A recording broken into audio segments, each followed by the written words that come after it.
Olá, pessoal! Boa noite para você que está chegando aqui em mais um episódio do Mais Que Autismo. Primeiro, eu quero te agradecer muito por você estar aqui com a gente hoje e pedir para que você dê o seu like nesse vídeo, para que você compartilhe ele com outras pessoas. Se inscreva no canal, pessoal. Toda semana a gente está trazendo um vídeo novo aí, com convidados ou comigo, falando de algum tema aí especial, tá bom? Sobre neurodivergências. E aí, se você também ainda não me conhece, eu sou Kelly Varela, sou responsável aqui pelo canal e também pelo Mágicas de Mãe. Quero agradecer muito para os nossos membros que se inscreveram aí como membros no canal também, pessoal. Obrigada pelo incentivo que vocês estão dando para a gente. E hoje o nosso assunto é sobre altas habilidades, superdotação e o desenvolvimento da personalidade. Como que as características referentes à superdotação, elas podem ir ali interferindo na formação dessa personalidade. E quando que eu tenho que ficar atento e perceber que deixou só de ser uma característica da personalidade e passou a ser um transtorno de personalidade. Então, para conversar sobre esse assunto, eu chamei a psiquiatra, a Nike Campos, que ela atende desde crianças até adultos. Então, eu já quero agradecer aqui a presença da doutora Nike. Então, obrigada por ter vindo conversar com a gente. Vou começar pedindo assim para que você explique, né, como que é o seu trabalho, qual que é a sua área de atuação, qual que é o público que você atende, como que o pessoal te acha, já para deixar do começo aqui para não dar desculpa depois que não viu até o final, tá, pessoal? Bom, primeiramente eu gostaria de agradecer o convite, Kelly, de poder estar aqui hoje compartilhando um pouquinho do meu trabalho, né? Então, eu sou psiquiatra geral e psiquiatra da infância e adolescência. O meu foco de trabalho hoje são transtornos do neurodesenvolvimento e suas comorbidades da infância à vida adulta, né? As principais áreas de atuação são em transtornos transtorno de déficit de atenção e hiperatividade, autismo, altas habilidades e as suas comorbidades principais, que são transtornos ansiosos e transtornos depressivos, né? A gente identifica que essa população tem um aumento da prevalência de comorbidades, né? Principalmente relacionadas à ansiedade e depressão, que exige no dia a dia um acompanhamento muito especializado, com muita cautela, até para diferenciação do que é um sintoma da condição de base relacionada ao neurodesenvolvimento e o que tem relação direta com essa comorbidade, como a ansiedade, a depressão, enfim, né, e todas as suas variantes. Também entendendo as características da personalidade, que são muito relevantes quando a gente vai estruturar e formular desde um aspecto diagnóstico, entender o prognóstico desse paciente e elaborar o tratamento, né, da parte psiquiátrica e quais são as áreas de acompanhamento multidisciplinar, né, que a gente vai precisar dar enfoque, né, em vários momentos do tratamento, né, que a gente vai oscilando, né, não é um protocolo fechado, esse protocolo é super personalizado, de acordo com a demanda individual, o que a gente precisa abordar primeiro, qual é a demanda que gera maior sofrimento, maior dor, né, porque o principal de alguém que busca, né, um acompanhamento é a gente auxiliar a solucionar uma dificuldade, um problema, uma dor, né, não é tratar algo, é reduzir o sofrimento. Então, é esse mais ou menos o caminho do meu trabalho. E aí, hoje, o nosso foco, hoje a gente vai se ater mais em altas habilidades de superdotação. Porque se a gente for abrir tudo num podcast, não dá, pessoal. Né? Com certeza não dá. É um tema muito, muito, muito amplo. Muito amplo. E aí, a superdotação, ela não é um transtorno, né, Nai? Não, a superdotação é uma condição, ela não é um transtorno, né? Tanto que na fala eu tomei um pouquinho de cuidado, né, para colocar como, né, os quadros de neurodesenvolvimento e a superdotação, né, porque ela é uma condição do indivíduo, mas que ela gera particularidades da interação desse indivíduo com o mundo, né, e a partir disso como ele entende essas relações. E aí, eu até trago isso assim, que ela não é um transtorno, mas a pessoa superdotada, ela precisa também de apoio, né? Uhum. Porque a gente vem naquela coisa de que, todo superdotado, se é superdotado já tá acima da média, então já sabe se virar, sabe dar conta de tudo. Uhum. E aí acaba exigindo talvez muito, ou não dando o devido suporte para essa pessoa, né? No decorrer da vida, assim. Uhum. Claramente, né? A partir do momento em que a gente vive numa sociedade que tem características estruturais, sociais, culturais, religiosas, políticas, normas, né? Que são necessárias para a organização da comunidade, normas de comportamento, do que é esperado.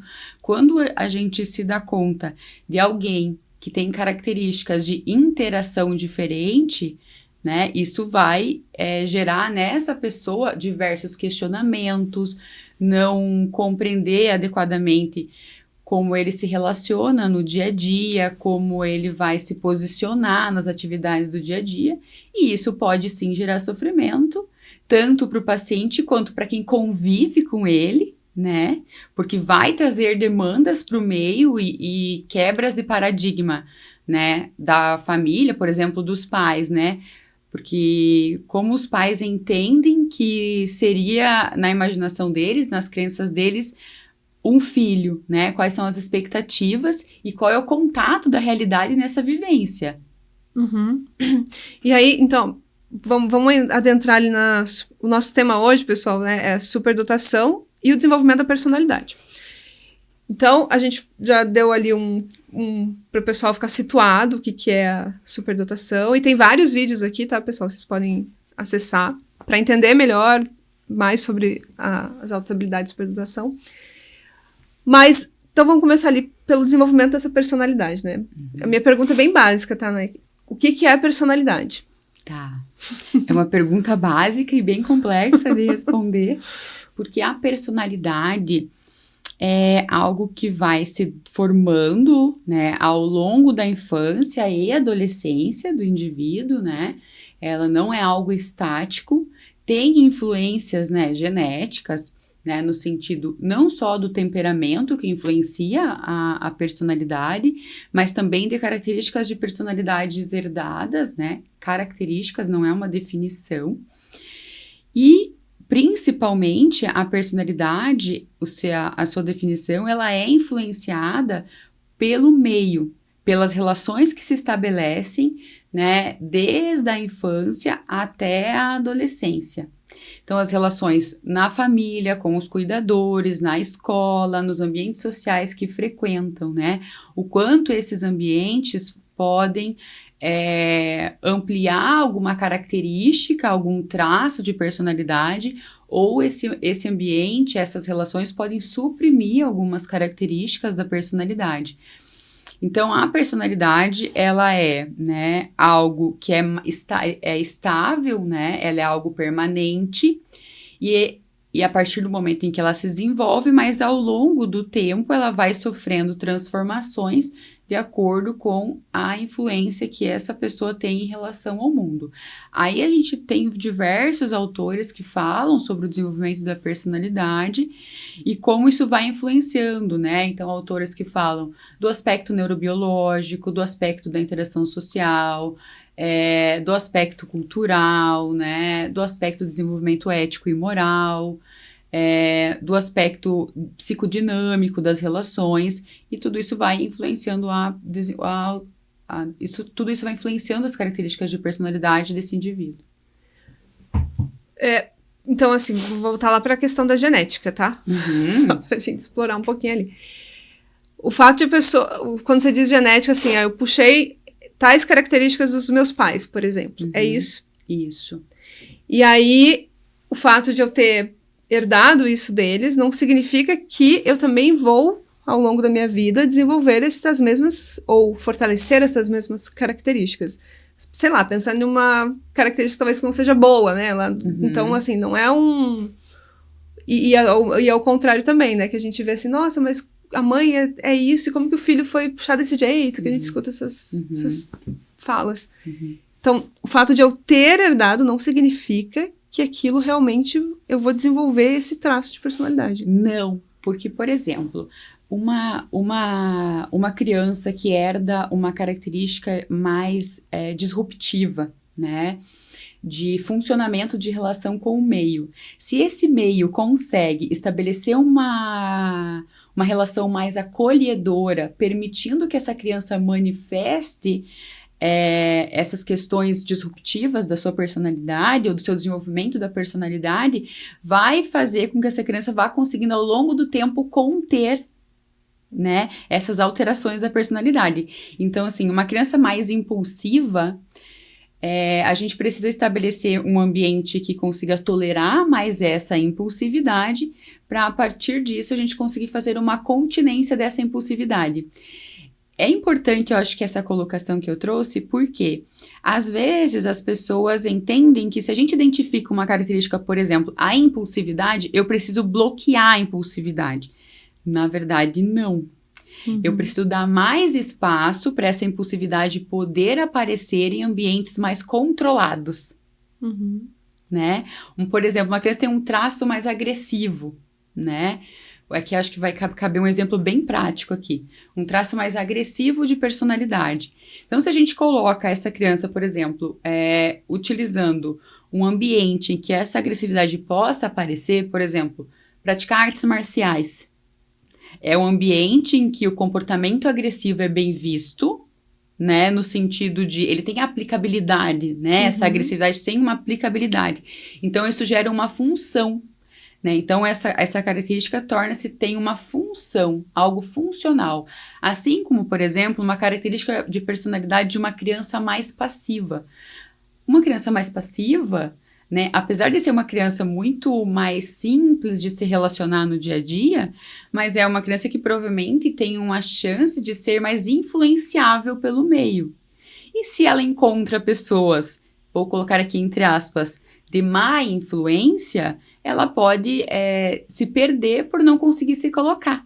Então, a gente, por exemplo, estabelecer um ambiente em que essa criança tenha condição de se colocar, né? Quando ela consiga, por exemplo, dizer um não para os pais, e os pais não necessariamente reprimem aquele não, conseguem acolher esse não, isso vai permitindo que essa criança vai tomando coragem em se colocar cada vez mais e estabelecer esses limites, né, nesse desenvolvimento e ter um desenvolvimento de uma personalidade mais autêntica em relação a quem ela é. Ou seja, né, ser no lugar, tá sendo bem utilizada no lugar correto, assim, né? E aí vem uma outra questão, assim, você falou, a gente tá falando de criança, mas desde quando essa personalidade começa a ser formada? Desde criança. Mas desde criança, assim, desde o bebezinho, em que momento desse desenvolvimento dela ela vai ser mais influenciada? A personalidade se desenvolve desde pequena, né? Porque assim, ó, se a gente for considerar, por exemplo, teoria de apego do Bowlby, se a gente for entender o Winnicott, em que fala, né, da mãe suficientemente boa, se a gente for entender aspectos do desenvolvimento da personalidade de Erik Erikson, que fala das questões, ele traz questões desde a infância, mas vai trazer aspectos na adolescência, quando ele diz sobre as confusões dos papéis, né, do adolescente. Mais aspectos da personalidade, eles se formam desde as primeiras relações. Como você vai estabelecendo vínculo seguro, então a personalidade depende das estruturações primárias de vínculo também. E o vínculo se forma no bebê. Como esse bebê vai se relacionando com o mundo. Então não tem um momento que essa personalidade tem maior influência. Mas a gente vai conseguir só fechar diagnósticos, aí estou falando de diagnósticos de transtornos de personalidade, na metade da adolescência ou final da adolescência, dependendo de que a gente está falando, de qual diagnóstico a gente está falando. Mas a influência é desde bebê, desde a primeira interação, e é algo cumulativo. Não é algo, a criança, quando bebê, ela tinha um ambiente super seguro, mas aí aos 2 anos passou por uma questão disruptiva, isso também vai influenciar a personalidade e o relacionamento dela com o mundo. Por isso que até você coloca, né, não é só no ambiente com os cuidadores, na escola também, né, eu vejo que quando a criança chega na escola é um outro mundo, porque já não tem o controle que você tem dentro de casa. São muitas pessoas, muitas influências.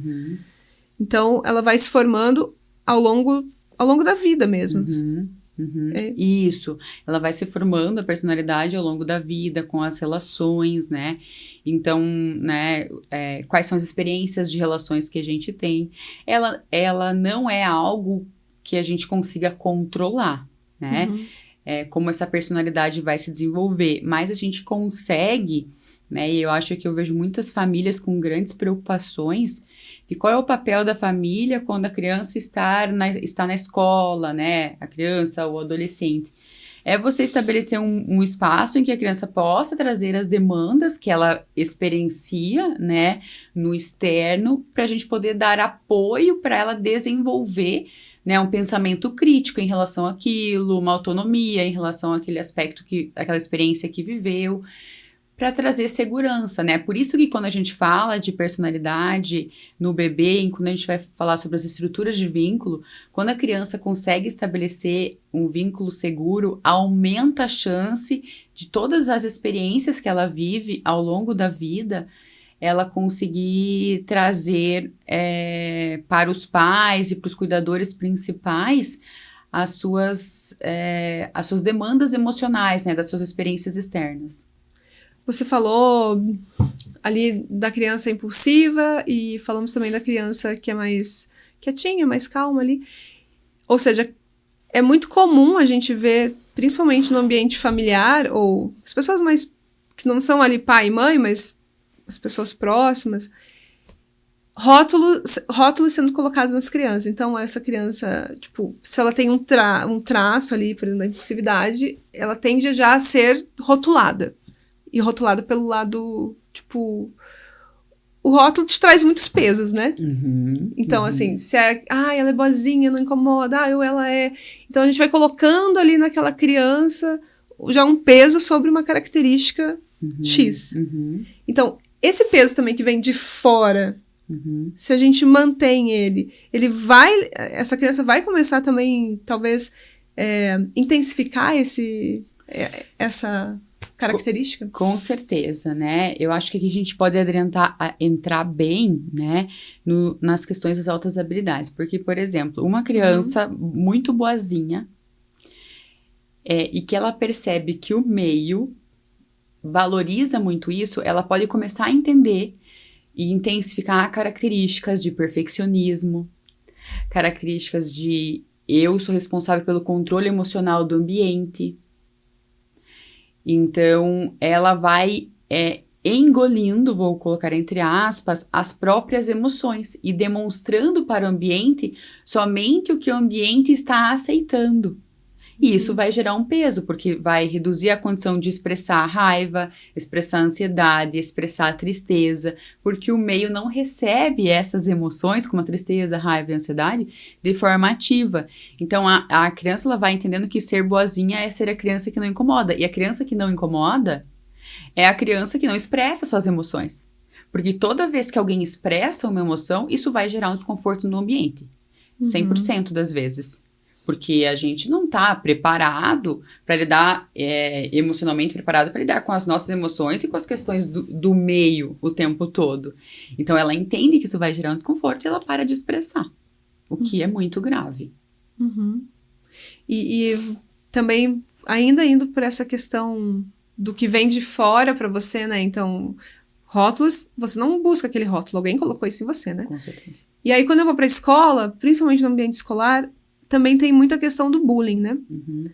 O bullying também vai ser um fator ali que pode impactar na mudança desse comportamento e dessa personalidade dessa criança, assim. Desse adolescente também, né? Que na adolescência... né? A famosa quinta série, né? Em torno dos 10, 11 anos. O bullying e o cyberbullying, eles entram, né, como uma relação traumática. Né? Ele depende do espaço que essa pessoa que está sofrendo bullying, geralmente a pessoa que sofre bullying é uma pessoa que tem dificuldade de se posicionar, tem dificuldade de se defender, tem pouco acolhimento em relação ao meio, e a pessoa que faz o bullying tem traços mais agressivos, né? Tem essa necessidade de, através de um comportamento agressivo, estabelecer relações com os outros, né? Porque todos nós temos traços mais agressivos, mais amáveis, mais gentis, mais impulsivos. Então, quando a criança sofre alguma situação traumática, né? A gente tá falando de bullying, cyberbullying, mas pode ser qualquer situação traumática, né? Situações de abuso psicológico, físico, sexual, né? Outras questões traumáticas também, elas vão influenciar diretamente, porque além de aspectos comportamentais, depende o formato dessa exposição mais agressiva, vai fazer alteração neurobiológica. Então, altera, né, a relação neurobiológica de resposta a estímulos traumáticos. Então, aciona o sistema neurofisiológico de luta e fuga. Então, toda vez que a criança interpreta alguma coisa, ela reage àquela situação.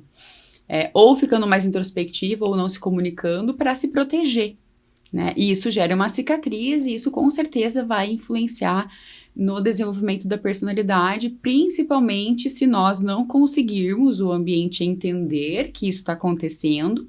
E o que vai facilitar o nosso entendimento, por exemplo, são aquelas estruturas de vínculo da infância, né? O vínculo mais seguro, o mais inseguro, que essa criança vai ter mais condição, essa criança e adolescente, condição de trazer essa demanda para a gente conseguir auxiliar ela a resolver, né, essa situação. No adolescente, eu queria trazer, acho que um ponto importante, que não, às vezes os pais querem resolver. Na infância, os pais, eles têm uma ação mais ativa, né? Então, a criança está passando por alguma coisa, você vai até a escola, vai até o ambiente e você busca uma ação bem ativa, de tentar resolver aquela demanda, até pelas condições neurocognitivas dessa criança de ter capacidade de resolver problemas, né? No adolescente, os pais têm uma função de auxiliar a resolução de problemas. Então, por exemplo, um adolescente está sofrendo bullying. Vai ter que ser uma avaliação muito sensível de conversa entre os pais e adolescentes. E o adolescente, depende da situação, os pais vão ter uma ação mais ativa, depende da situação, uma relação mais passiva em relação àquela situação, porque senão o adolescente vai se sentir invalidado, não escutado, o que também é um problema para a personalidade, né?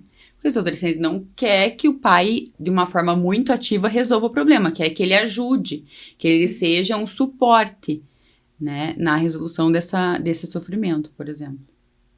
Você falando isso, eu já vi casos, por exemplo, de adolescentes, né, que sofrem o bullying, mas eles não conseguem nem contar isso para os pais, né? Então, eles ficam sofrendo aquele bullying calados. Isso talvez venha de uma personalidade ali que aprendeu que ficar quietinho, que não vou falar, né? Para não trazer o sofrimento. Para não trazer o problema, né? Para não trazer problema. E também, né, por isso que é importante os pais tentarem estar em vários momentos questionando, no sentido de, não questionando diretamente, tentando entender de uma forma muito subjetiva, principalmente o adolescente, como que tá a relação com a escola, com os amigos, entender o comportamento, né, se teve uma mudança muito abrupta. Mudanças abruptas de comportamento geralmente tem algo acontecendo, né? Mudanças que são muito lentas, né? É um pouco mais difícil da gente perceber, mas mudanças muito abruptas geralmente tem coisas acontecendo. E às vezes os pais negam que tá havendo uma mudança, sabe? Os pais, cuidadores, responsáveis, enfim. Para esse ponto também da formação da personalidade, né? Ainda no ponto do bullying, tá? Só que agora, pensando no adolescente ou na criança que faz o bullying, né? Ele também, de certa forma, está nessa questão da formação da personalidade, ele não está sabendo, digamos, utilizar aquela agressividade no ambiente correto, volta para aquilo, né? E daí ele está usando contra uma outra pessoa. E daí tem que sempre tentar entender como que no ambiente familiar, experienciada a agressividade, né? Como ela é nesse ambiente familiar, como que se relacionam as pessoas com essa agressividade. Mas é importante a gente deixar bem claro que essa agressividade na infância, ela é algo que não está sendo permitido um ambiente para ela apresentar de uma forma adequada, sabe? Não tá acontecendo isso. Isso é um fato.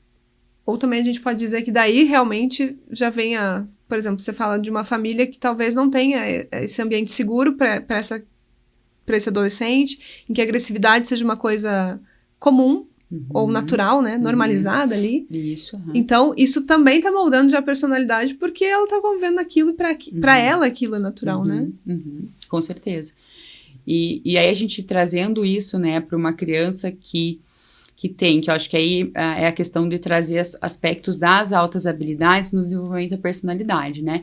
Então, quando a gente vai entender alguém com altas habilidades, que tem uma intensidade, né, cognitiva, né, de pensamentos muito mais complexos e uma intensidade emocional em relação às relações consigo mesmo e com o externo, a hora que se identifica essas características do ambiente, isso se amplifica. Né? Então, quando a gente está falando de alguém que tem a possibilidade de ter um quadro de uma condição de altas habilidades, ainda pequeno, o ambiente vai demandar muito mais condição do ambiente, né? Desse ambiente poder ser acolhedor sem invadir, poder ter presença sem invasão e permitir que essa intensidade apareça. Senão também a gente vai gerar comportamentos desadaptativos. Porque essa característica precisa aparecer para a pessoa conseguir se relacionar com ela. Se essa característica não aparece, não vai desenvolver condições de se relacionar com aquela característica. Ela precisa aparecer no dia a dia. Eu falo que a criança ou até o adulto, né, superdotado, como se os ambientes não soubessem, ainda não conseguissem acolhê-lo mesmo, né? Porque você vai para a escola e aonde que ele vai poder realmente ser quem ele é, né? Da forma que ele é, sem ser julgado, né? Tipo, se é a criança que vai super bem na parte acadêmica, ela é julgada, e a gente vê muito isso, né? O próprio superdotado se reprimindo porque ele recebe julgamentos quando ele é ele mesmo naquele ambiente, né? Então, parece não, os ambientes ainda têm que evoluir muito para poder acolher essa pessoa, para que ela realmente se sinta livre para expressar ali, né, quem ela é. Sim. E aqui a gente está falando de uma condição de superdotação das habilidades, né? Mas o ambiente, culturalmente, ele deveria estar com condições de acolher, né? Com condições de acolher a diferença como um todo, né? De poder permitir e esperar para julgar uma característica que está sendo expressa, né? É que a hora que identifica uma característica, as pessoas já já vai tudo pro diagnóstico, isso, né? já Patologia. Ai, meu Deus do céu. Essa palavra é difícil. Patologias, né? Já é patologia. Eu não consigo falar. Quando identificam uma característica que de certa forma, para aquele ambiente um pouco desadaptativo, eles já querem estabelecer um diagnóstico ou estabelecer aquele comportamento como patológico, né? Isso em qualquer diferença da pessoa, né? A gente pode falar também de diferenças estéticas, o jeito que corta o cabelo, a cor que pinta o cabelo, se usa óculos ou não, né? Como que estão os seus dentes, a roupa que você usa. Então, essa dificuldade de expressar a sua autenticidade em todos os ambientes, e aí todos os quadros do neurodesenvolvimento e também a condição de superdotação, ela vai gerar mais desconforto, porque isso está mais claro, né? Essas pessoas têm mais características que são diferentes em relação ao meio. E aí o meio não acolhe, vai transformando isso em algumas questões como patologia, transformando isso em patologias. E Nike, assim, ó, vamos pegar algumas características da pessoa superdotada pra gente também explorar aí. Você falou do perfeccionismo, né?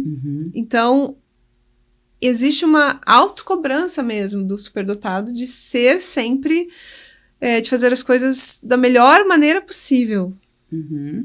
Então, quando que isso também começa a ser algo que, tá exagerando e a gente tem que tomar cuidado para que isso não evolua daí para uma outra questão, né, da personalidade dessa pessoa. Então, a característica de perfeccionismo, ela é bem interessante na superdotação, porque ela pode ser muito bem utilizada.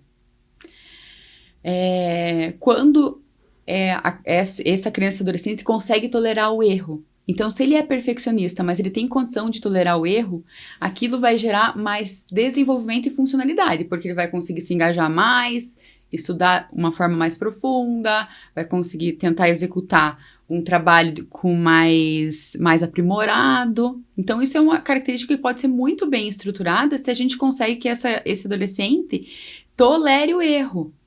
Agora, se ele não tolerar o erro, não tiver esse ambiente em que o erro ele pode ser entendido como normal e natural, o perfeccionismo pode com certeza se tornar patológico. Porque aí não vai nunca existir uma satisfação. Então, ele nunca se sente satisfeito. E como nunca sente uma satisfação ou aceita o que foi feito da melhor forma, vai exigir uma repetição que podem auxiliar o desenvolvimento de transtornos de ansiedade significativos, transtornos de depressão, alterações de personalidade muito significativas pela essa busca de nunca estar satisfeito. Né, com qualquer atividade, assim. Crianças que, por exemplo, desenham e arrancam a folha, né? Eu tenho pacientes no consultório que fazem muito isso. Então, começa a desenhar, ou a gente tá fazendo uma atividade no consultório, não ficou bom, aqui a pintura não tá interessante, né? Tem um perfeccionismo, por exemplo, a gente vai pintar uma princesa, né? Eu, por exemplo, tô pintando a Branca de Neve e você tá pintando a Cinderela, por exemplo.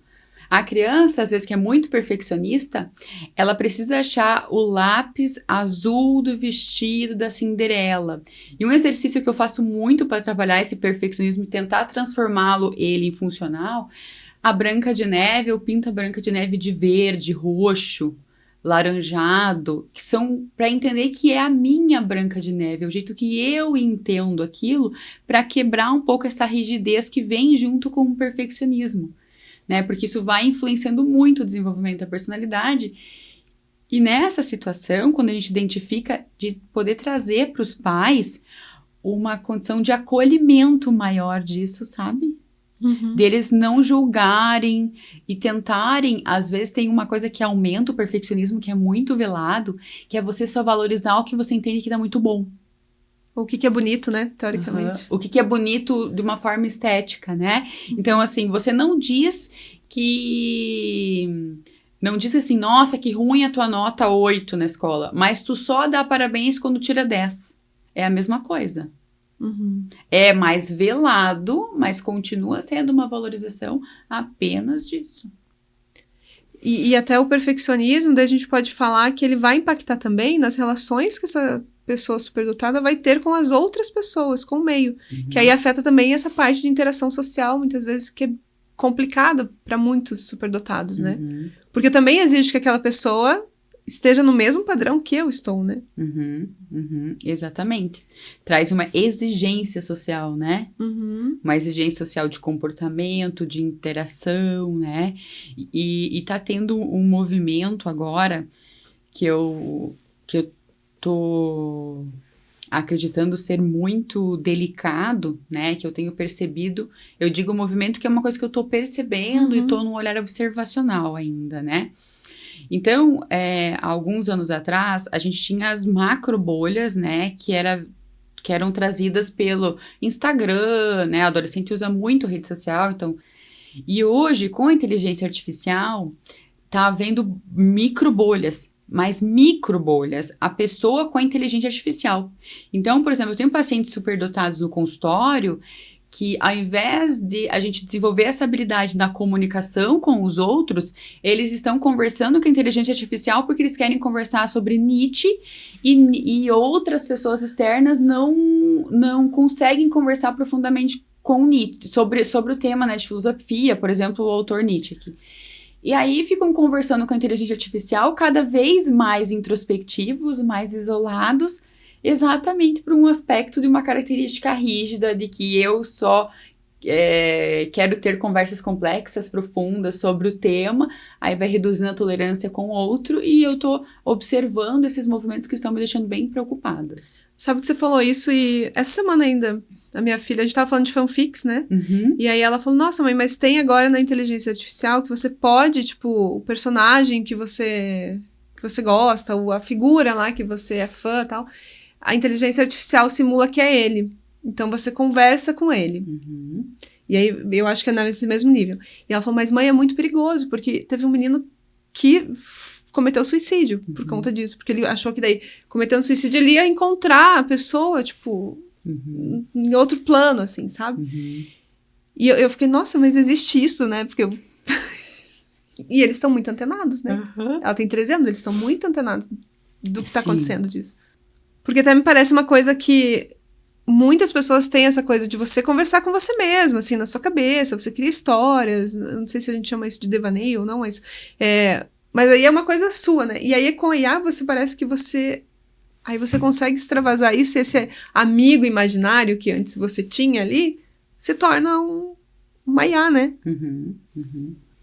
E eu acho que tem uma questão aí super delicada, e eu acho que é importante de trazer sobre isso que você trouxe, né, desse exemplo da sua filha, trazendo sobre a fanfic, que tem uma descrição da condição neurobiológica, e vários estudiosos de comportamento, características sociais, eles trazem que a gente, em torno dos 6 anos de idade, né, a gente começa a desenvolver uma condição que é a condição de abstração.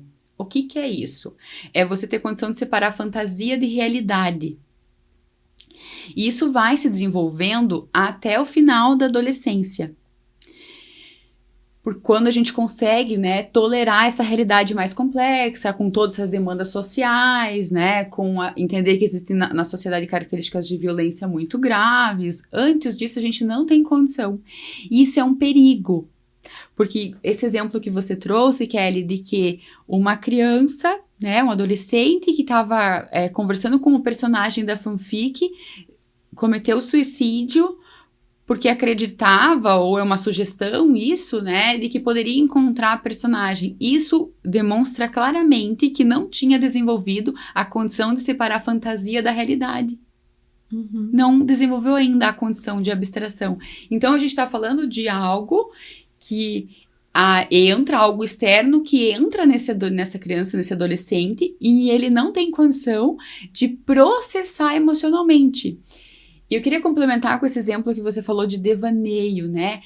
Esse devaneio, a gente pode dizer que é a condição emocional, né, de a gente poder pensar, elaborar as nossas angústias. E com a condição midiática do mundo, né, de ter muitas questões de rede social, e a gente trouxe um pouquinho o tema da inteligência artificial, os adolescentes não estão conseguindo processar, não dá tempo de processar as emoções, então aumenta ainda mais a chance de confusão entre realidade e sonho, fantasia, né? Essa fronteira, ela se aproxima muito e não dá tempo de elaboração, que é quando a gente fica conversando com a gente mesmo, né? Ai, como será que era aquilo? Será que era isso? Será que era dessa forma, né? Que é quando a gente vai fazendo essas reflexões, aí a gente chega numa conclusão, geralmente a gente vai conversar com alguém para validar isso, né? Com o pai, com a mãe, com o amigo, com o tio, com o vô, vai depender dessa estrutura de vínculo, que é quando a gente vai elaborando essas questões. E com essa aceleração social, a gente não consegue, né, ter tempo para fazer essa elaboração. E é uma coisa que acontece muito rápido, né? Que vem acontecendo muito rápido. Porque, sei lá, a gente fala aqui de fanfic há alguns meses, e aí ela falou, não, mãe, mas isso é de agora, tipo, sei lá, de meses pra cá, assim, que tá acontecendo. E ela falou que é muita gente usando. Então, evolui muito rápido, e aí eu acho que também entra numa questão que, às vezes, nós, como pais, se ela não me falasse, eu não ia saber. Porque é tanta coisa na tecnologia que se a pessoa não é da área, se a pessoa não tá um pouquinho mais, ela não vai saber que aquilo existe, né, na vida do filho. Às vezes é aquela história, tipo, fica no quarto e tá tudo bem, né? Sim. E que se estabeleceu uma diferença, né?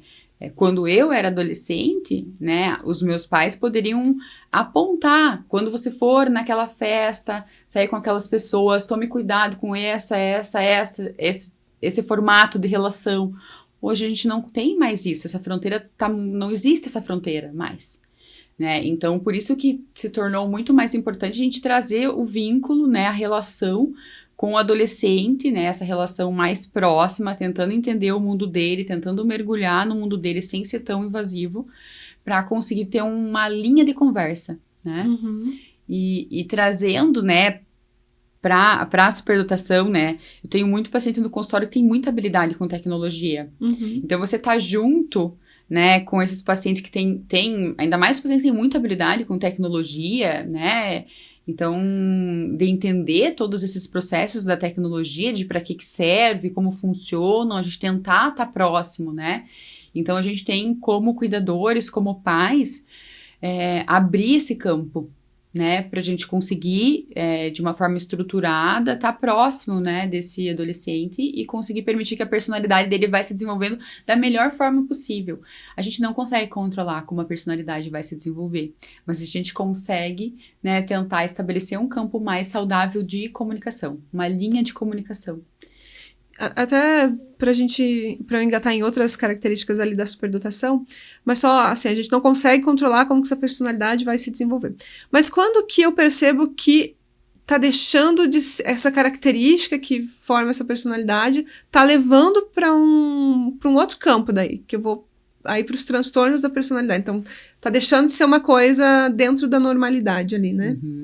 Quando alguma característica, né, porque um transtorno de personalidade são características desadaptativas, intensas, permanentes e frequentes.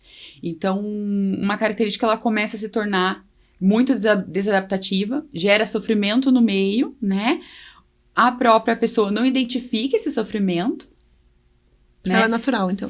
Ela entende aquilo como natural, mas é algo que vai interferir diretamente. Você começa a ver prejuízos nas relações interpessoais, prejuízos na relação familiar, prejuízo na relação de aprendizado, na relação com o meio. Então, a gente tem que observar, né, principalmente no adolescente, precisa ir observando ao longo do tempo, né, essas características da personalidade, porque não é identifiquei essa característica, agora essa característica é imutável, principalmente numa criança. Às vezes eu tive várias conversas, né, com profissionais, né, da equipe multidisciplinar, que às vezes identificam uma característica e acende um sinal de um alerta muito grande. Eu falo, a minha orientação é calma. Calma. Identificou uma característica desadaptativa, vamos identificar como a gente consegue estabelecer um meio em que essa característica aqui pode se tornar um transtorno de personalidade, ela possa ser acolhida e a gente direcionar para algo adaptativo. Então, por exemplo, vou voltar para a agressividade com o exemplo ideal. Identifiquei uma característica mais permanente de agressividade. Como eu vou direcionar essa agressividade para isso não se tornar um possível transtorno? É claro, quando que a gente vai ter mais problemas? Quando a gente sofre traumas. Os traumas, né, eles são muito mais complexos de a gente gerenciar. Precisa de muito trabalho para isso não se tornar algo desadaptativo. Né? Principalmente, que são os transtornos mais fáceis de evolução, né, quando a gente está falando de altas habilidades, que são os transtornos de personalidade borderline, mais histriônico, transtorno de personalidade histriônico, né, alguns transtornos de personalidade antissocial, né, que são características que são do cluster B, né, usando terminologia mais antiga, um pouco mais comum de apresentar essas características. Eu acho que até a questão que acho que ainda tá no perfeccionismo, né, de você também ser aceito, né, no sentido de que o que você faz ser aceito pelo outro, assim, e você achar que até pra você mesmo, né, de você exigir tanto que aquilo esteja perfeito, que parece que você precisa da aprovação também do mundo, pra dizer que aquilo que você fez realmente está muito bom, né? Porque eu acho que também nas altas habilidades de superdotação tem uma questão que muitas vezes essa pessoa está muito além do seu tempo. Porque talvez agora com a tecnologia a gente tenha mas assim, geralmente você está pensando muito fora da caixa do que todo mundo está pensando à sua volta, né? Então, essa característica, né, de um pensamento, né, depende da característica, né, algumas altas habilidades com pensamento de mais resolução de problemas e algumas com soluções criativas, né, a gente permitir que essa criança, adolescente, consiga trazer essas soluções e nós, como sociedade, poder permitir que isso aconteça, que haja espaços para soluções diferentes, né? É que quando existe uma característica ou algo diferente, a gente tende a ficar angustiado com isso.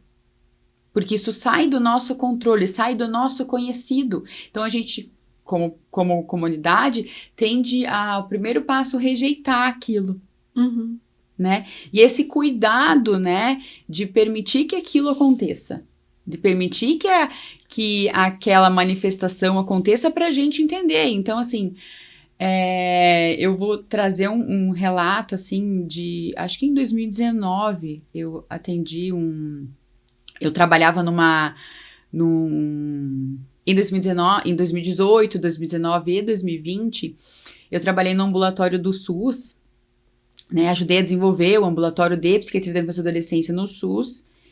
E lá eu atendi uma avó que cuidava do neto e ele tinha dupla excepcionalidade, altas habilidades e TDAH.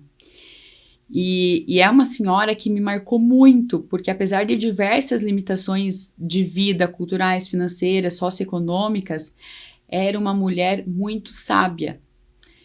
Pelo seguinte aspecto, ela permitia que o neto fosse quem ele era.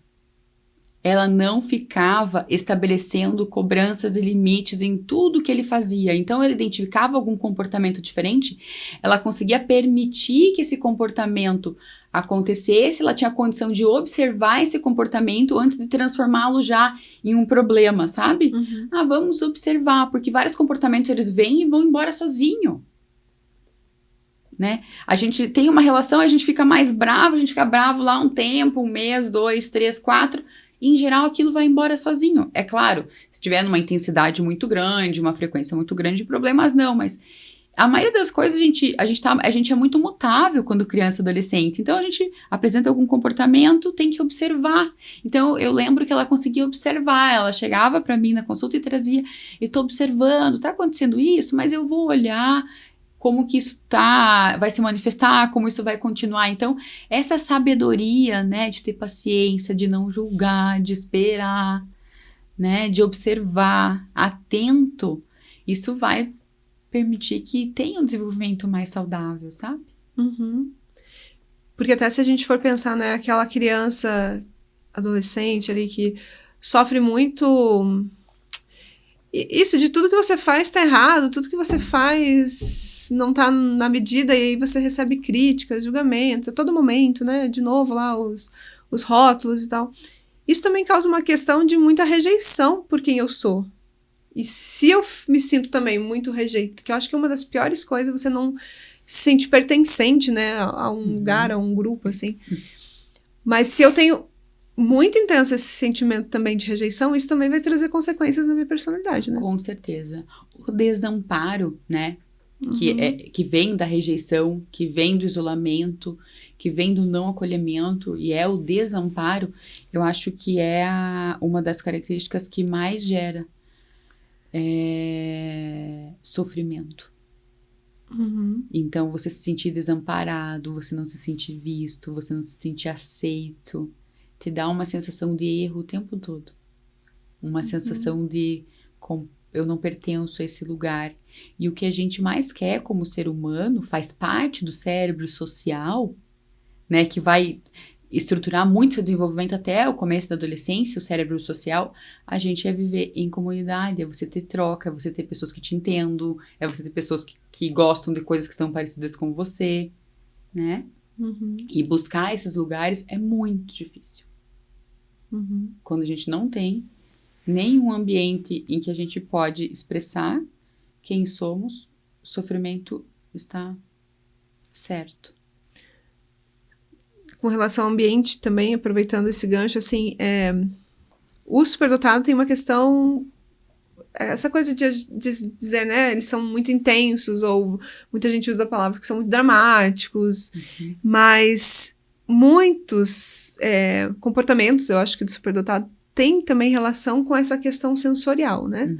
Então, o ambiente também desencadeia neles determinados comportamentos por sentir muito intensamente as questões. E esse também, isso de você se sentir, quando você é intenso demais também, também causa algum, nessa construção ali, vai causar algum trauma, algum prejuízo?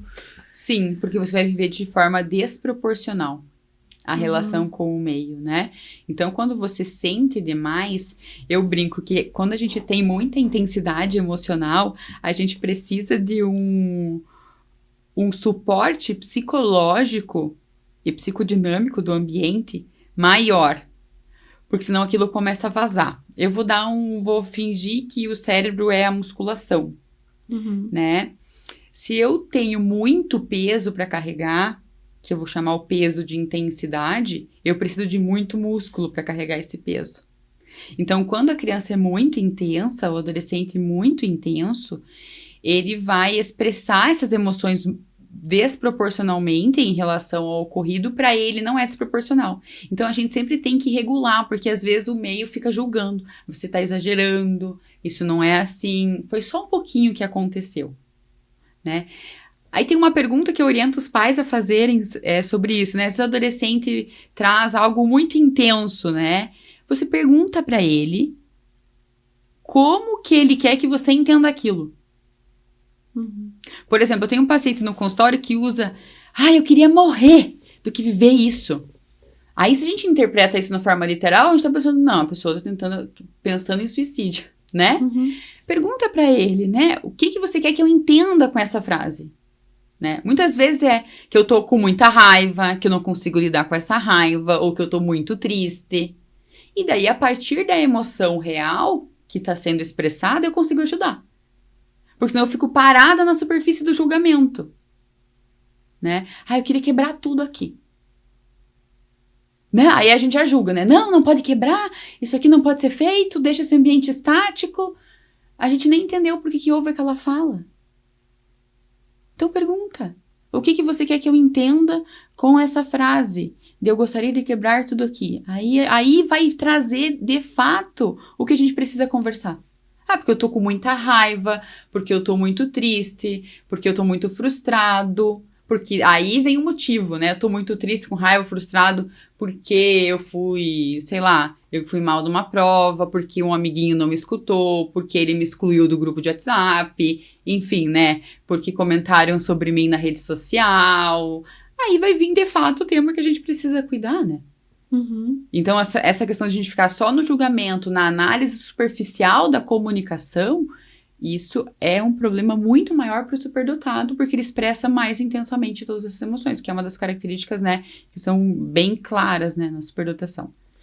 Que até tem, né, a questão lá sobre excitabilidades, né? Então, em vários... A motora, a emocional, intelectual. Então, tudo isso pode...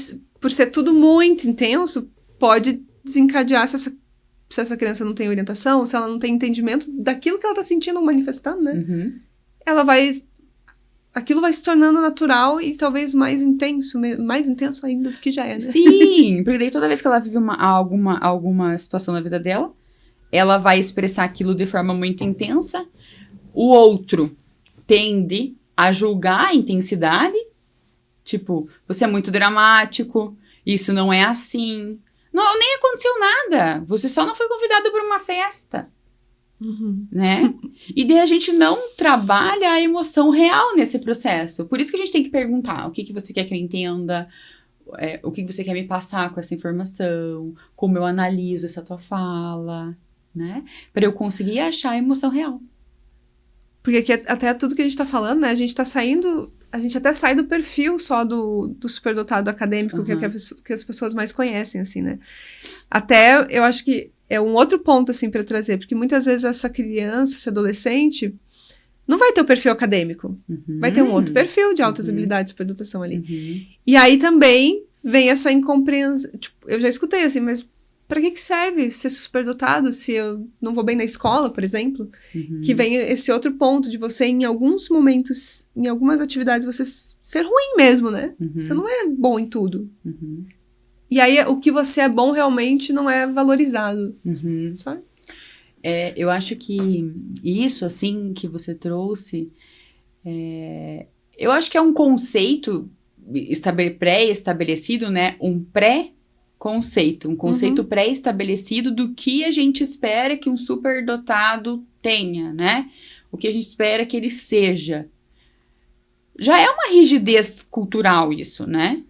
Já é uma rigidez de conceito do que eu espero que a pessoa seja. A pessoa é quem ela é. Começa por aí já, né? É claro que o conceito de superdotação, por aspectos históricos e aspecto de desenvolvimento psicológico e psiquiátrico, é uma coisa que está muito em desenvolvimento, porque tem uma interferência cultural.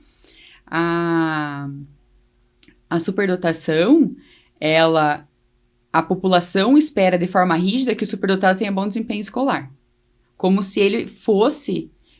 Como se nós, seres humanos, fôssemos classificados apenas pelo que nós somos em relação ao conceito, né? O que eu desempenho? Se eu não trago um bom desenvolvimento escolar, eu não sirvo, entende? E daí não é acolhido todas as outras características que vão fazer super diferença no desenvolvimento da vida. Não é colhido essas outras características, habilidades artísticas, habilidades de escuta, né, de tocar instrumento. Então, tudo tem que ser funcional, percebe? Eu só valorizo o superdotado que tem desempenho acadêmico porque tudo tem que dar resultado. Tudo tem que ser funcional. Como se nós fôssemos máquinas, eu posso colocar assim, que vamos dar resultado. Então, obrigatoriamente, o superdotado precisa dar um resultado. E o resultado que ele dá na infância e adolescência é acadêmico. Porque eu até falar, né? Tem pontos que ele talvez não vá desenvolver e aparecer já numa adolescência. Vai ser só na vida adulta. Mas ele vai precisar de todo esse caminho, esse processo, para que na vida adulta ele tenha essa capacidade de realmente aí mostrar, né? Digamos.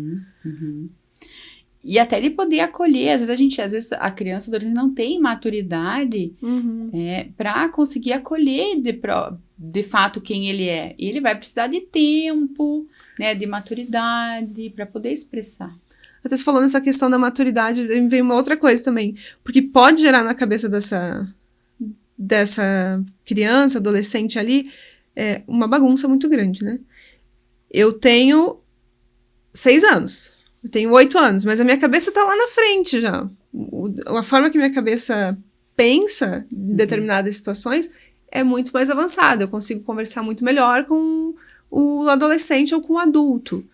Então, parece que todo mundo da minha idade está aqui, mas eu tô nessa mesma idade, mas eu já tô aqui. Então, isso também pode causar uma bagunça total ali na cabeça dessa criança, né? Claramente, porque ela ainda não tem condição emocional e social de tolerar a demanda intelectual que ela busca. Isso é um risco maior para... Isso é um risco. Isso é um risco, porque eu lembro de uma paciente que aos 9 anos, num jantar de família com os avós, alguns anos atrás, ela começou a conversar sobre abuso e aborto. Num jantar de família, com 9 anos. Não era um assunto esperado para a idade, né? E eu lembro dos pais ultra ansiosos, assim, com essa fala. Mas era um tema de interesse próprio, ela foi pesquisar de forma intelectual, mas isso também gerou ansiedade na própria paciente. Porque ela ainda não tem desenvolvimento emocional para entender aspectos dinâmicos de um tema tão complexo, né? Então, apesar do interesse intelectual, no sentido de curiosidade, isso não significa que é uma boa aluna na escola, assim, né? Mas o título de um tema de curiosidade trouxe um tema de uma pesquisa própria completamente inapropriada para a idade no aspecto cultural da família, né? E eu lembro que até a avó veio para consulta chocadíssima. Que daí entra também, né? Tipo, ela pesquisou, e ela também não tem a maturidade para saber em que local ela pode conversar sobre aquilo, com quem ela pode conversar sobre aquilo. Sim. Que vem também, daí a gente fala maturidade vem com a idade, né? E algumas coisas vêm realmente com com a idade, né? Sim, e até de não ter experiências sociais para entender tudo isso, né? Então trouxe um tema num evento de família com os avós juntos, assim. Ficou todo mundo angustiadíssimo. Mas eu acho que isso deve ser muito comum, né? De acontecer. E na escola deve ser muito, muito comum também desse aluno... questionar esse professor, que ela já tá, ele tá dando o beabá ali, mas ela já foi para casa, e hoje essa questão também, que a gente fala, né, a internet, de uma forma, pro superdotado, muitas vezes ele vai abrir um mundo, porque ele vai pesquisar muita coisa ali. Ele vai sair do comum, né? Só que aí também entra nessas coisas de ter alguns embates, porque a pessoa não entende que ele já tá... Eu posso, acho que, continuar o mesmo assunto dessa mesma paciente como um exemplo, que na escola, estudo numa escola que tem a atividade de ensino religioso, e aí ela, nas aulas de ensino religioso, ela começou a pesquisar sobre todas as religiões, isso na mesma idade, 9 para 10. E na sala de aula, o principal aspecto que aparecia era um questionamento intenso com os professores, porque era abordado mais a religião católica, e ela falava que ela precisava estudar outras religiões, ela precisava estudar espiritismo, ela precisava estudar islamismo, ela precisava estudar todas essas características culturais, religiosas, e os professores não traziam. Como que é uma aula de ensino religioso se você não traz todas as características, né, de fé, de como a pessoa acredita nisso, né? Então, precisei fazer relatórios para a escola conseguir acolher, por exemplo, essas demandas, porque virou uma situação muito delicada de conflito na escola. E daí aspecto de questionamento cultural. Ô, Nike, daí quando que a gente vê assim, então...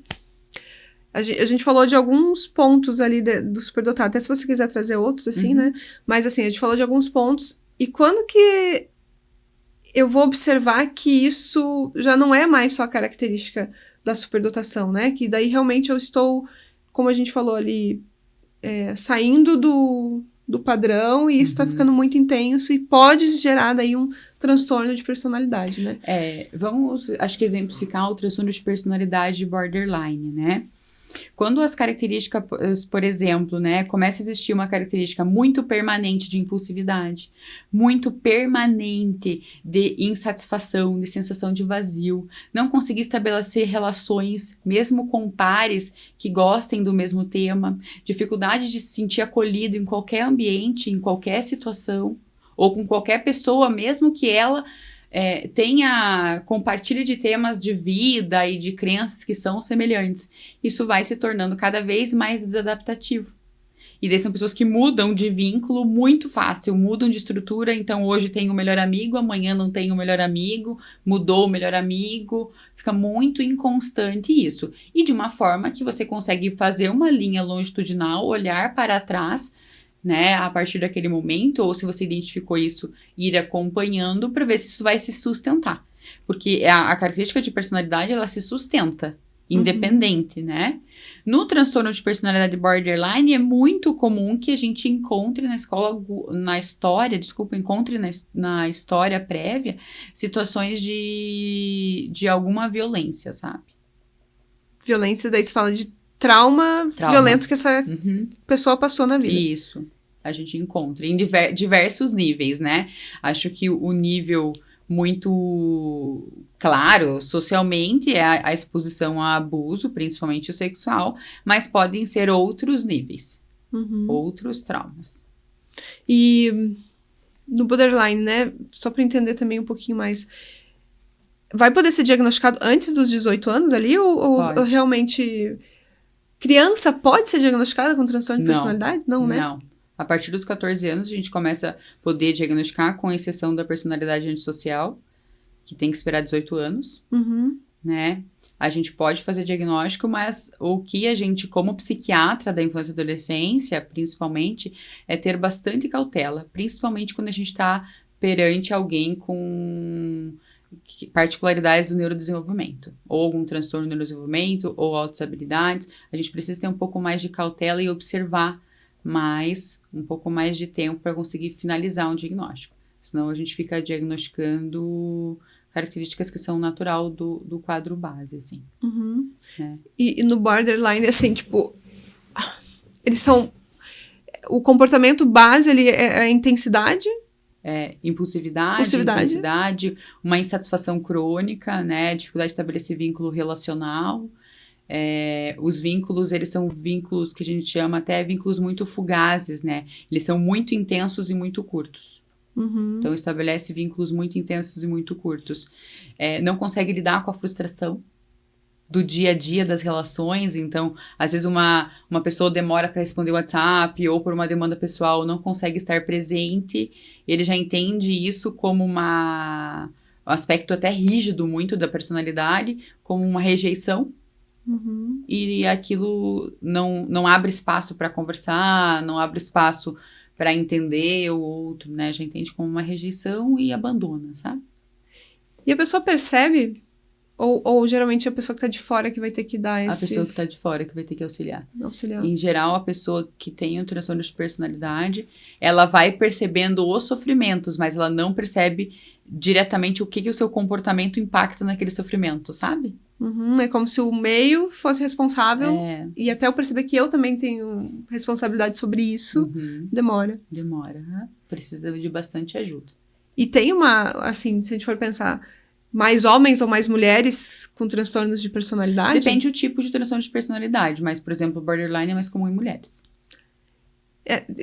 Também eu fico pensando, né? Será que é mais comum em mulheres ou será que nós vamos mais aos médicos, né? Tipo, também, né? Em estudos populacionais é mais comum em mulheres. Por isso que tem muita coisa, né, na psiquiatria que a gente não consegue ter uma estatística muito estruturada, porque a gente tem que fazer estudos populacionais. Então, estudar em população aberta é mais comum em mulheres. Né? Até por essa dúvida mesmo, né? Será que é porque a mulher busca mais ajuda? Né? Mas é mais comum em mulheres, até porque eu acredito, né, que culturalmente, aí a gente vai entrar no aspecto cultural, né, a mulher, ela acaba sofrendo um pouco mais de trauma, historicamente falando, não tô falando um ponto agora, né, é mais comum a mulher sofrer trauma ao longo do tempo. De várias... Principalmente abusos, eu acho que acontecem mais com mulheres, mais né? com mulheres, Então, se a gente colocar isso como um fator de risco central, né, a chance de uma mulher desenvolver um quadro de um transtorno de personalidade é maior. Tá. Quais outros que a gente tinha falado ali que... O transtorno de personalidade histriônico, né, até pela intensidade, a expressão mais dramática, é isso? O histriônico, que mais afetam ali as pessoas superdotadas, né? O histriônico são mais dramáticos? Quais são as características? São mais dramáticos, mais intensos na emoção, assim. Então, tem mais dificuldade de se permitir sentir a emoção. Então, são mais intensos na expressão emocional, mas de um formato mais desadaptativo. Não é uma intensidade do superdotado, porque o superdotado, ele sente de forma intensa, mas ele consegue fazer continência. Então, ele sente aquilo, passa um tempo daquela intensidade ali, o momento, ele consegue fazer a continência, né? No transtorno de personalidade, ele não consegue fazer isso. Então, isso se permanece, sabe? Essa falta de continência, assim. Mas ainda faltam, acho que é importante sinalizar, muitos estudos para entender a relação direta, né? Falta estudos. Não, a gente não tem tantos dados epidemiológicos, sabe? Tem dados mais relacionados a aumento de chance, aumento de frequência, mais dados epidemiológicos de, por exemplo, quanto da população superdotada pode desenvolver transtorno de personalidade X, principalmente com demanda populacional. A gente não tem estudos de forma estruturada sobre isso, tá faltando, mas também a pesquisa ela vai caminhando, né? Você falou ali que o borderline é mais as mulheres. E nos homens, tem algum que é mais... Antissocial. Antissocial. E o que caracteriza ele de diferente, sei lá, de uma pessoa que é mais na dela, assim, tipo... O que é o antissocial? A personalidade antissocial, a gente vai finalizar o diagnóstico dela aos 18 anos, é a sociopatia, né? Então, basicamente, a dificuldade de ter empatia e se colocar no lugar do outro, uma transgressão de regras muito significativa, né, que vai se apresentando desde a infância, em que não respeita o espaço do outro, no sentido de quem eu sou, como pessoa ser mais importante do que qualquer ação do ambiente, e daí isso gera, às vezes, né, principalmente em personalidades antissociais menos agressivas, né, porque a gente pensa no sociopata, aquele que que é criminoso, né? Que vem do transtorno de conduta lá que você já vai por aí, né? Então a gente pensa nisso, né, na sociopatia. Mas às vezes são traços mais leves, né? De alguém que não respeita o outro, pequenas invasões, assim, mas invasões com transgressões de regras. Então, pequenos roubos, manipulações de rede, invasões de conta, né? Então, tem traços de sociopatia, né? Então, às vezes, não é nem uma característica global no sentido de crime, né? Do transtorno de conduta que vai por uma sociopatia, né? Mas algumas outras características da personalidade. E o transtorno narcisista? O narcisista também é mais frequente, principalmente quando a família valoriza somente as características positivas, faz com que essa criança, esse adolescente se dissocie, como se ele fosse perfeito. Né? Nossa, você é muito lindo, o teu desempenho é maravilhoso, não existe pessoa melhor do que você é o melhor de todos. Quando a família intensifica essas características, isso aumenta a transtorno de personalidade narcisista, chance. E até, acho que deve ser bem comum, né? Muitas famílias acabam vendo, daí volta aquilo, da superdotação como algo muito bom, né? Só vê o lado, tipo, muito elevado, assim, e não percebe que tem os prejuízos também, ali, que essa criança também precisa de apoio, também precisa de suporte. E quando eu só vejo o lado bom ao longo da vida e negligencio essa outra parte, também vai ter consequências, Com certeza vai ter consequências, com certeza. Né? Você foi bem assertiva nisso, porque a pessoa também está desconectada da realidade. Porque todos nós temos habilidades e dificuldades. Todos, 100% das pessoas. Né? Todos nós temos áreas de habilidade. Se o ambiente, né, vai só trazendo essas características de que é perfeito, que é bom, que tá tudo certo, isso vai gerar, com certeza, consequências no desenvolvimento da personalidade. E Nike, você falou assim, tipo, a partir dos 14 anos eu posso diagnosticar, né? Porque aí a personalidade ela já está mais formada, é isso? Mais estruturada. Mais estruturada. Mas é bem básica a pergunta, né? Transtorno de conduta, assim... Transtorno de personalidade. Eles têm cura? Eles têm tratamento? Como que é? A partir do momento que eu tenho esse diagnóstico, qual o caminho que essa pessoa vai ter, assim? A partir do momento que a gente tem o diagnóstico, né? Ele é é que a gente falar de cura... Né? Mas aqui é uma pergunta que as pessoas vão, claro, né? Qualquer coisa, tem cura, tem... Isso. É que a gente usar o termo cura, ele é muito usado na medicina para várias coisas, né? Mas eu acho que é até algo que a gente precisa tomar muito cuidado quando a gente usa esse termo, né? Mas eu posso dizer que o transtorno de personalidade tem tratamento, né? A gente consegue, com muita psicoterapia, quando é adolescente, muita orientação parental, a gente reduzir a expressão das características desadaptativas e aumentar a expressão das características adaptativas, para reduzir o sofrimento. E isso com terapia, medicamento? Terapia. O medicamento para transtorno de personalidade, ele vai entrar não para tratamento do transtorno de personalidade, para alívio de um sintoma. Né? Não tem uma medicação para tratar transtornos de personalidade. A gente vai, por exemplo, assim, um adolescente que é muito impulsivo, né? E tem, por exemplo, diagnóstico de transtorno de personalidade borderline. A gente vai usar algum medicamento que reduz a impulsividade, reduz a reatividade, mas não para tratar o transtorno. Né? E o tratamento, ele como um todo, precisa de bastante psicoterapia, pessoas experientes, às vezes psicoterapia individual, psicoterapia em grupo, orientação parental de manejo. A orientação parental para quaisquer quadros na infância e adolescência é muito importante. E não é essa orientação, aquela pontual às vezes, né? Por exemplo, o paciente vem na consulta e eu faço uma orientação parental. Às vezes é treinamento parental, que os pais precisam entrar em psicoterapia para trabalhar questões familiares, né? Até porque se a gente considerar aspectos de herança genética, às vezes os pais têm alguns traços que aumentam o comportamento desadaptativo do filho.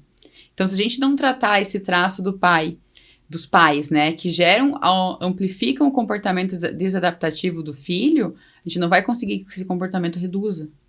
E acho que até explica muito as questões, assim, quando os pais não percebem que a criança tem aquele traço, né? Porque eles também têm, então pra eles é normal. Sim. Aquele comportamento. Naturaliza. Né? Então, às vezes precisa vir uma pessoa de fora pra dizer, esse comportamento tá extrapolando, né? Isso mesmo. Precisa... Aí é quando entra a escola, né? Mas as escolas também em alguns momentos se antecipam demais. Elas também têm dificuldade de manejar o diferente.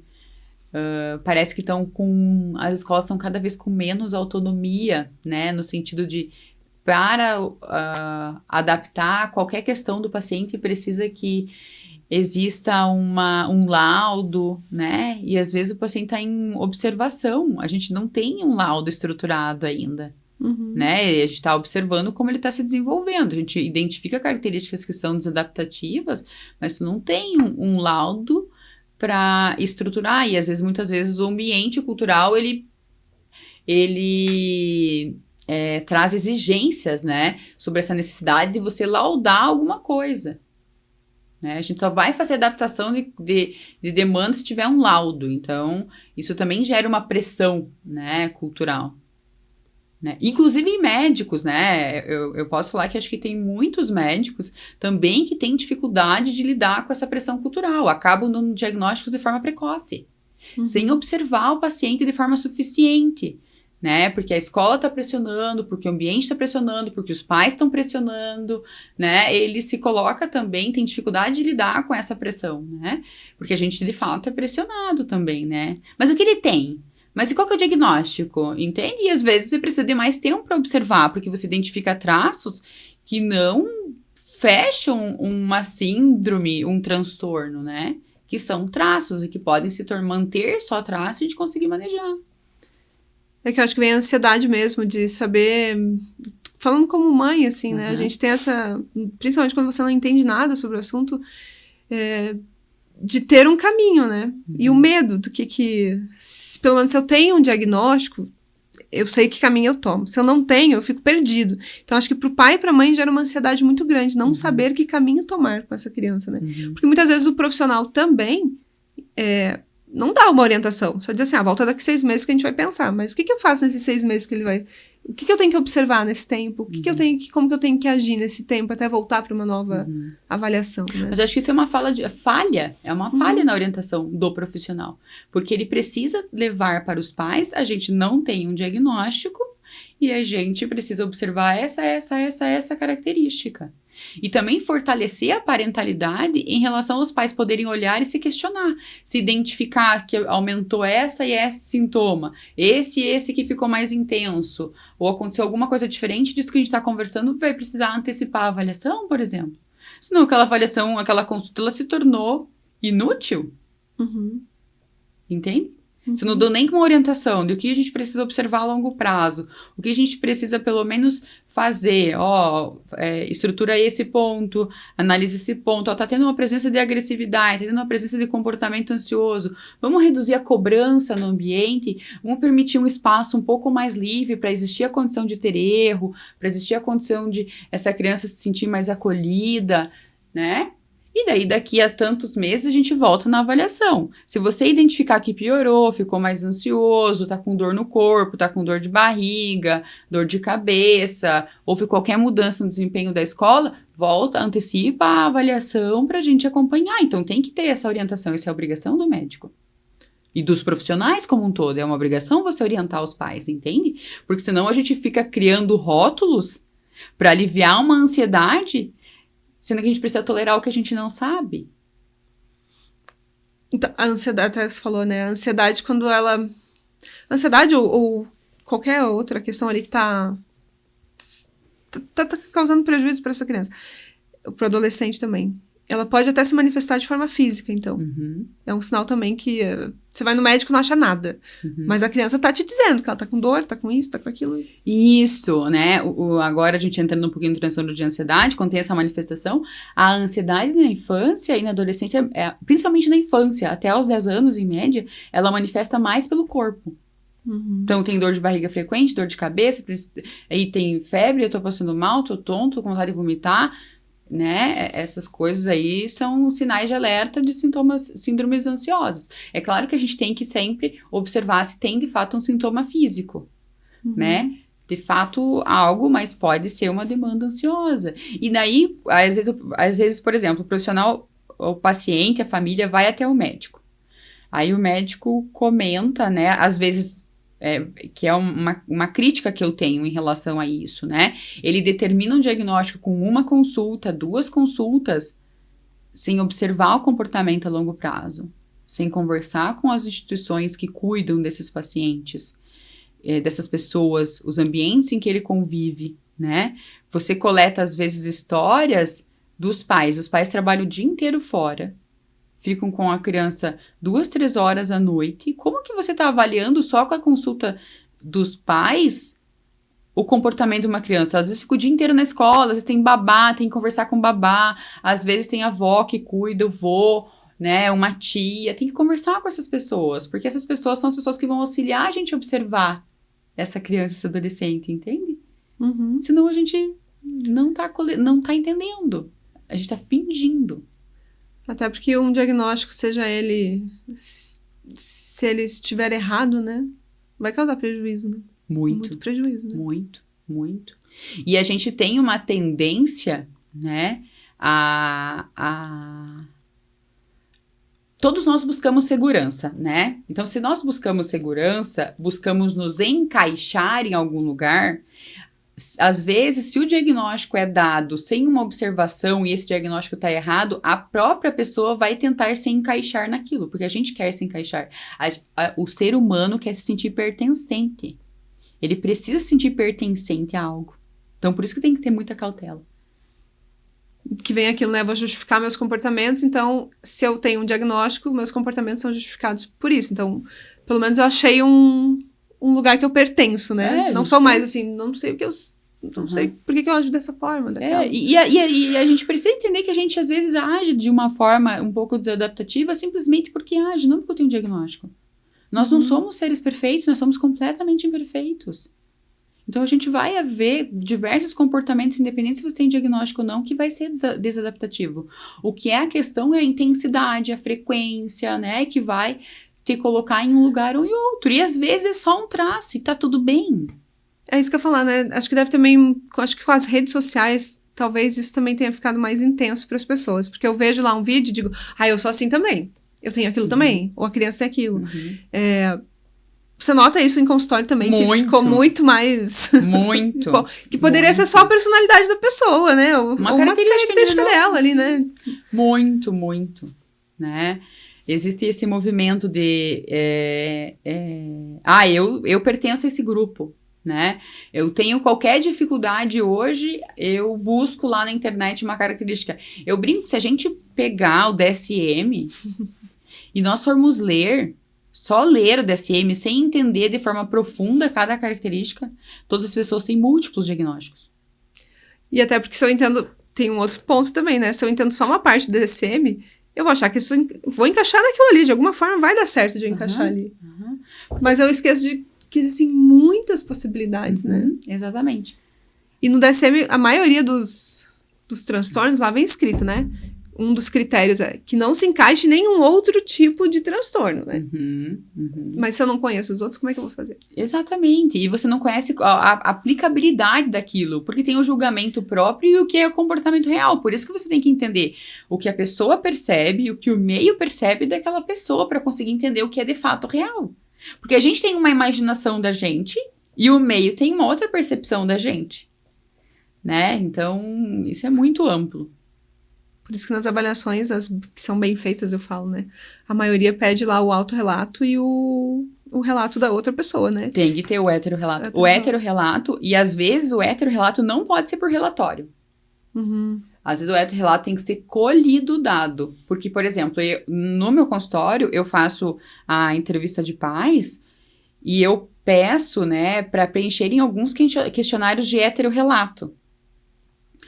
E às vezes as famílias preenchem algumas coisas que na consulta eu vou checar aqueles dados com a própria família, né? E a pessoa entendeu errado, porque nós temos uma população que tem dificuldade de interpretação de texto também. uma população como um todo, né? E ali, às vezes, tem termo técnico que também não é tão acessível para aquela população.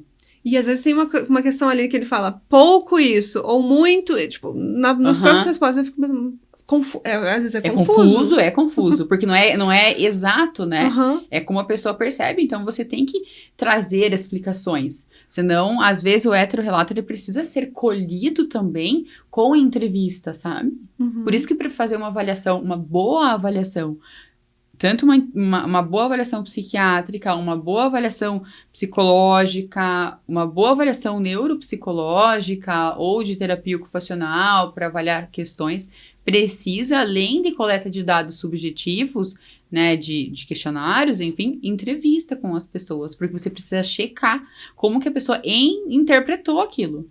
Então, pra gente finalizar aqui nossa conversa, vou pedir para você deixar um recado para os pais, ou mesmo para a pessoa ali que já é adulta, que já tem uma consciência, né, que algo pode estar... ela tá vendo que tem prejuízo na vida dela, talvez não em volta dela, né, nesse meio, assim. Então, qual a indicação que você dá, assim, pra gente finalizar, né? Pra pessoa...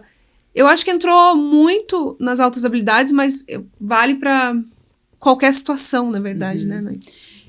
Eu acho que quando a gente identifica como pessoa, ou como família, ou como escola, qualquer comportamento, qualquer alteração que gere sofrimento, ou seja desadaptativo, né, ao meio, primeiro a gente precisa ter um olhar carinhoso sobre isso.